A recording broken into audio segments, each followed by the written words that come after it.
Alors, parlons cette fois-ci de la protection de l'environnement dans les territoires de Mbanza-Ngungu. Eh bien, les réseaux de Congo, genre et développement, a planté des arbres au secteur de Boko, une activité que cette organisation régionale a organisée dernièrement dans le cadre de la célébration de la Journée internationale des droits de la femme, comme l'explique la présidente de R2 Congo, Maître Belinda Luntadila, dans cet élément que je vous propose de suivre.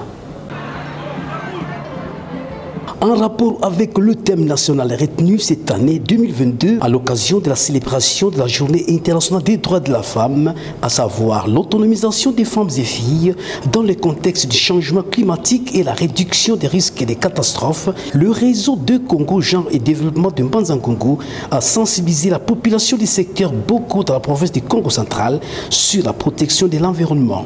Après cette séance de sensibilisation, la présidente de R2 Congo, Maître Belinda Luntadila, accompagnée de quelques membres de cette organisation régionale, s'est rendue à pied sur le site choisi pour planter des arbres. À en croire Maître Belinda Luntadila, le R2 Congo a organisé cette activité dans ses milliers pour apporter sa contribution à la protection de l'environnement. Contrairement à l'image que d'aucuns se font de la femme, celle-ci est une actrice de développement et elle joue un rôle important dans la société, à l'exemple de Kipa Vita, Mama Mouilou et tant d'autres femmes, a fait comprendre Maître Belinda Luntadila. En RDC et ici on est au Congo central, la femme a toujours eu sa place. Nous avons eu des femmes qui nous ont montré l'exemple depuis longtemps. On a eu Maman Kimpa Vita, Maman Mouilou, Maman Sophie Kanza. Quand on parle de la modernisation par exemple, c'est pour dire que la femme a toujours eu sa place comme actrice de développement.